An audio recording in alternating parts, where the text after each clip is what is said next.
Have my thoughts on the series changed? Kind of. I may or may not have dropped my original star rating. Hello, my name is Ragan. Welcome back to my channel, or welcome if you are new. Today, we are going to be starting part 1 of what I think is going to be five installments of rereading / finishing the Throne of Glass series by Sarah J. Maas. Now, full disclosure, these books have been out for a long time, so these reviews, catch-ups, vlogs, all of the juicy fun bits that we're going to be doing in this series is all going to be spoilery. So if you have not read this series, then this is your time to check out now. Get out of the video, come back when you read it, or if you just don't care and you just want to hang out and see what I have to say about these books, please grab a iced coffee, matcha, tea, whatever you want, popcorn. We're going to talk about all of the good and bad of this book. Like, have my thoughts on the series changed? Kind of. I may or may not have dropped my original star rating. All right, let's just dive in. All right, so first up, I was on book 4, which was Queen of Shadows, when I got a concussion, didn't read for 2 years. It's the whole big thing. There's a video linked in the description bar and down below that I made last year if you want to hear about that. But anyway, when I was reading this series, Assassin's Blade was not out yet. I don't think it was out, or it was coming out. Let's check the publication date on this. First up, 2012. No, that's the map. When was this book published?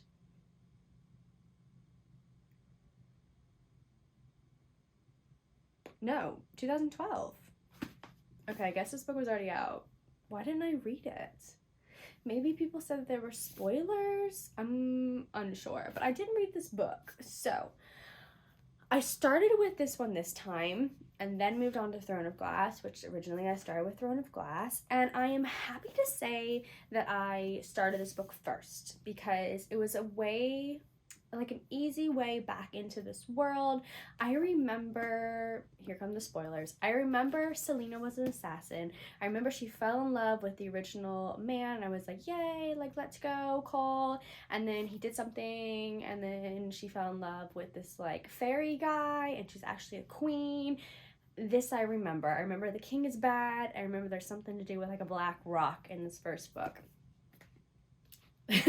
That's what my brain remembers, and I think it was pretty accurate. So I'm happy I was able to dive back into this world and get the backstory on who Selena is as a character, and I like her. I still like Selena. I liked that Sarah J. Maas wrote these in like little, like it was like 5 or 6 little short stories, but they all are linear, so you could read them individually or you could read them as a story. So it really did feel like one complete novel that led right up to the start of Throne of Glass. So basically, I enjoyed the fact that we got to see like what her life was like, and I forgot that she had some love interest before. What was even his name? He was sweet. What was his name? I don't know. Does it even matter now? Because she's with Cole right now. I don't think that it matters. But anyway, we learned that she was like taken from her homeland, and I remember that she was the queen of, and then what's his face? Robin, I don't know how I say his name. I just like see it in my head, and that's what happens, and whatever. So anyway, yeah, she frees some slaves. It was good. It was nothing to write home about. I think I gave this like 3 or 4 stars, probably 4 stars, because it's Sarah J. Maas and I do like her. So I gave her 4 stars on this book, I'm pretty sure, and like that was that. This took me a long time to read. I was not in a rush to read it. I just like slowly made my way through it. Okay, now on to the actual series of stuff that matters. Throne of Glass. I did not read my original review before starting this book. And then as I was reading this book, I went back to my original review and I had the same freaking thoughts on it, except I was a little bit more critical this time, and I dropped it from 4 stars to 3 stars. The issues I have with this book is that you can clearly tell this is Sarah J. Maas's first like big publication, and it feels like a first book. And I know that she spent a long time of this it's good, but it's predictable, and like Selena is dumb in this book, and I don't understand why, because she's this like world-renowned assassin that everyone's aware of and is afraid of, and she can't figure out that the big guy that Kane, that his eyes are glowing and that he's gaining strength and powers and that he's always around and shady when these murders are going on. She can't figure out that it's him. Like, I figured that out in like chapter 2. I don't understand. Maybe not chapter 2, because he wasn't in chapter... No, was he in chapter 2? He might have been in chapter 2. Whatever. Point proven. She was dumb in this book, and I don't understand why, because it doesn't fit her character. The second issue I had is that I totally forgot that she had some kind of like romantic love triangle with Dorian the prince and then Cole. Like, who is Dorian? I do not remember his storyline well enough to remember his character, A, and B, that he had a romantic interest with Selena, and then she just like cut it off. It felt very abrupt. Like, we were building up to this thing with him, and then she's like, oh, we can't be together because you're the prince. I'm like, that didn't stop you before.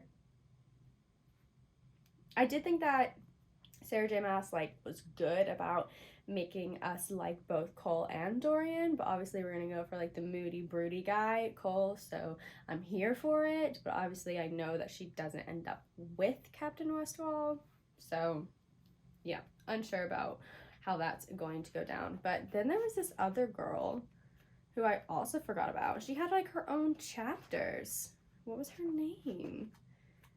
Kaylin? Oh my gosh. Hello. I mean, this girl was like really important. She tried to murder her and everything. What was her name? Caltaine. Or Caltalin. Yeah. Didn't care about her enough to remember her at all. Didn't care about her while I was reading the book. It just kind of really hit the mark for me. It was predictable. It was easy. I know that she's building this world. Like, I'm recalling that things happen with this black rock, and I think that the clock is going to be some sort of beacon that we like learn about. I think I'm on the right track there, but honestly, I don't know. So this is a 3-star book. Yeah. But I know it gets better, and I know that in my review for book 2 I was like, wow, this took a big turn. I devoured it in 2 days, and I did. So I'm starting Crown of Midnight, and I'm going in with lower expectations of this time because of how book 1 was disappointing. Yes, I also just want to say that like I originally read these books, and if you can see here, I did not crack these spines, and these are the original books I read, so I literally was reading like this so that I could just keep the spines really nice. And then when I reread it, I was like, I really do not give a flying flip, and I just cracked it just so I could just get through the flipping book, because this book took me 5 weeks to read. That's how little interest I had in this story, which is shocking because of Sarah J. Maas. But I feel like, I'm just saying this, I feel like by the end of the series, it could potentially own my heart more than Aquitar, and that's like a really, really, really, really big statement. So, we shall see. But anyway, I'm starting Crown of Midnight, and I think I'm going to vlog this reading experience for you and then come back to you with my thoughts on it, because I don't remember what happens in this book. I don't even remember if she's with Cole in this book or if she's moved on to the fancy guy with the white hair who's like, I keep thinking he's a fairy. I don't think he's a fairy. I don't remember, but we'll see. So that was my really ranty chat about Throne of Glass.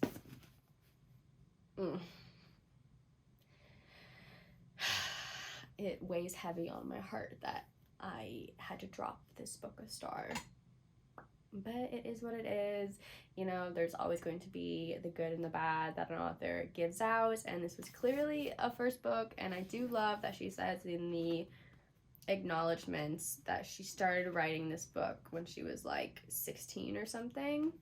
I mean, she was young, and like, thank God she wrote this book, because then we wouldn't have Avatar and this amazing series right here, you know, Throne of Glass series. I will say, by the way, before we quickly go, Cinderella retelling.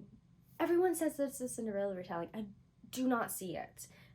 If you think that, like, any story that takes a girl from rags to riches is a Cinderella retelling, I guess, but she didn't come from rags to riches. She came, I mean, I guess in this book we're not supposed to know that she's a princess, but I just did not see it. I did not see it. And she didn't even end up with a prince. She ended up with his captain, so unsure. But anyway, if you like this video, please hit the like button and subscribe. Hit the bell icon so you know when I'm putting out the next installment of Crown of Midnight. Yes, interesting. Anyway, thank you for listening to me chat about this book, and I will see you next time.